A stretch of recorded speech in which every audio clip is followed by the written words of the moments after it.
All right, so take 500 here.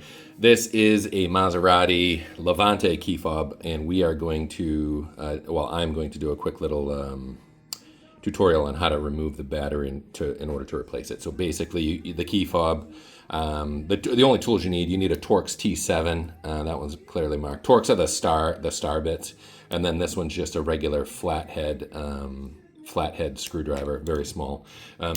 The big thing on this is, so we're looking at the front of the key fob here. I have a lock button, unlock, blah, blah, blah. A solid panel, and you'll notice there's a little line through here. That's the actual key. The physical key is in through there. So I'm going to flip this over towards me.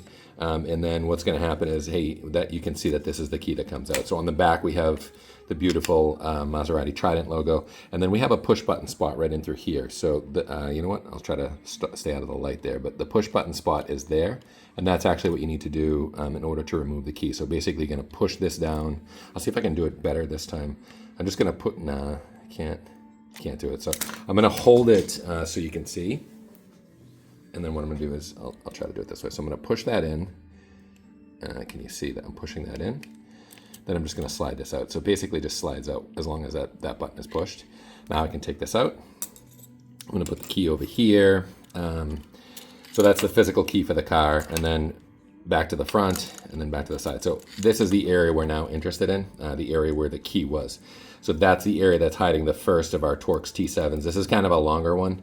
And this thing's pretty much, I don't know what that is, but I guess the other things to be careful of is having something heavy on here like this.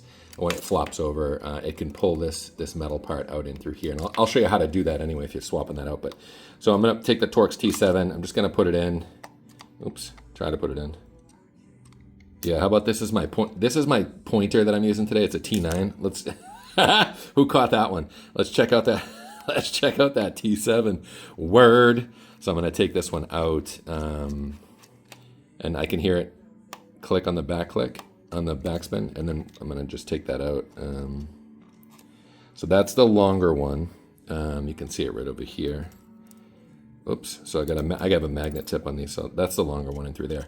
Now I have this open, and basically what we're going to end up doing with this is we're going to flip this back down, and we're going to open this up. So in order to open this up, the way this works is there's a little hinge down here on either side, and this is basically going to open like by pulling the top part here away, almost like you're opening a door, and then the hinge is over here. So it's going to go like, and then this one's going to go.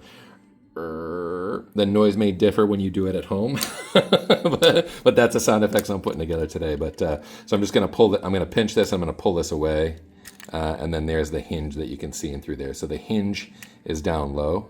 It's that part that goes right into there. So it's a pretty good view of that. I'm going to put this on this side of the key fob, so I know that when the key fob is face up, that's going back. And then I'm going to take off this side, so I'm just going to pull this away, hinge style.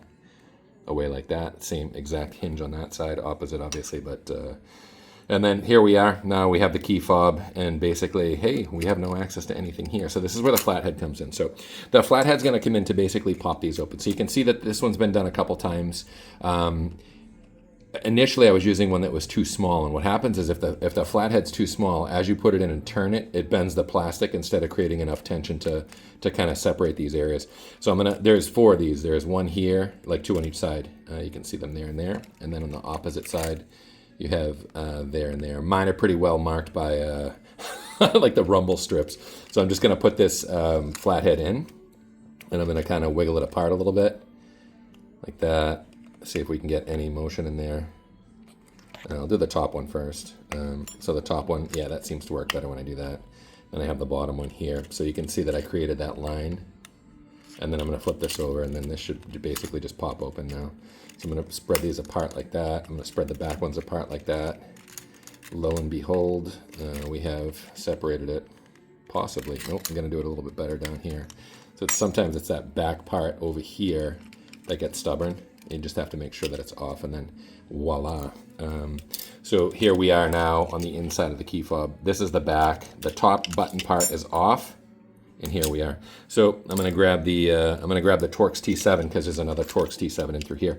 As an aside, this is where this part can pop off now. This is the key fob has that embedded. When it's put together, it has this part embedded into it to hold on to the key ring. That is only stable when this part is on. So right now this could come off like that. If it does, no big deal. It just clips in, just slides in like this. So I mean, you can leave it in, leave it out. It doesn't. If it pops out, don't get worried. I guess that's the bottom line. We're gonna the Torx on this one is here, and then what I'm gonna do is I'm just gonna basically see if I can line that up. Take this out for you guys. And what I'm going to do as I'm doing this is I always forget to do this. I'm going to stabilize the top part, the rounded part of that board, just so it doesn't pop up too much because it wants to. So I'm going to lift. I know it's out now. I'm going to lift the board up just so I can keep that screw. So I won't lose the screw. So that's how I have to do that stuff. And I'm going to see if I can keep it on there because I'm blind and I can't see that very well. So I'm just going to leave this over here and then I'm going to put the board down. So the board, the opposite side of the board has a little tensioner here that's going to, when this flips over, that's the part that gives pressure on the negative side of the battery. So the battery, these are 2032 batteries. This is a Duracell. This is the negative side. So when you see the bumpy side like that, that's a negative side. I'm gonna pop this out, just using the flathead, and then the positive side is clearly marked like positive, and these are 2032s. So, okay, so pretend, okay, now I take my new 2032 and I wanna put it in. If you forget after it's out, it doesn't really matter too much. It says in here, I don't know if you guys can see that, it's small on the screen, but it says plus side down. So the positive side's gonna basically be down. So I guess the tip and trick that I would share with you here is that there's a little a tensioning, like not a semicircle, but like a quarter of a circle up on the top. So when I'm putting the positive side, again, the flat side down, what I'm going to do is I take it and I push it in almost like it's going, like I wanna push up into that so that the tension is created, and then it drops in. If you don't, if you try to do the other side, you're gonna run into a problem where the tension bar, hey, that doesn't work. So if you're not technical, I'm not technical by any means, but this stuff is pretty easy. So I'm just gonna slide that in. So see how I'm pushing up on that bar? Drops back in, and now I'm gonna go through the reverse process to put it back together. So again, here's the board, and you can pretty much, hey, it's not gonna go this way because it's angled down through here, so you can't mess this up. So we're gonna flip this over. It only goes in one way. I'm just gonna align it up. Align it is what I'm trying to say. I'm gonna keep a little finger pressure here, and then I'm gonna go back and find the T7 that's still in here. Hopefully I can drop this in. See if I can show that a little bit better. So I'm just going to put that in, and then and I'm keeping pressure on the far side here. So now I have that back together. And again, this is where I just want to make sure that this part is properly engaged or seated, because now I'm going to put the top part on. So I have the top part here, and then what's going to happen is this is going to kind of come in and grab that. So you can see almost here, it's like a little falcon's beak, and that's going to come in and just pinch that basically together. So I'm going to make sure I have all the seams lined up like this, just so when I start pushing it back together. So now I can tell it's seated properly. Then you lose the beak because that's going to go in. I'm just going to snap it back in like that. So I'm going to snap it. I'm going to check. So the other side didn't snap together.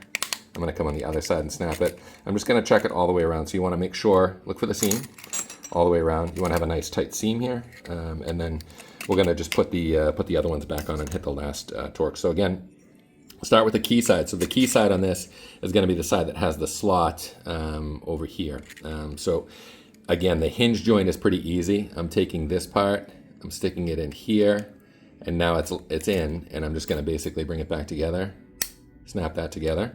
I'm going to do the same on the contralateral. I'm going to take this in, hook that in like that, boink, get the key ring out of the way. I'm going to snap that together.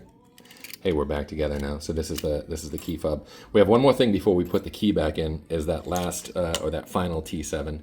So this is the longer one, and I'll put this on the screwdriver so you can see what I mean by long. This thing's long, right? You're like, man, I don't remember unscrewing that much. This is gonna go in because it goes in this way. It's basically connecting or bridging the two sides. So what I'm gonna do, I'm gonna try to line this up in here. So it's going right back in that same, that hole right there. And then, so it pretty much goes in almost all the way. So, and then you're just threading the last part to connect the two sides, the two silver sides back together. So I'm gonna see if I can line this up. I'm having a hard time with that, looking through the camera. So I'm in, deals, meal. I'm in, and then I'm just going to screw that back in. A little tight. All right, I like it. And then the key goes back in this way. Boink. And again, that's how you change the battery or access the battery in a Maserati key fob. Cool. Hope that helped.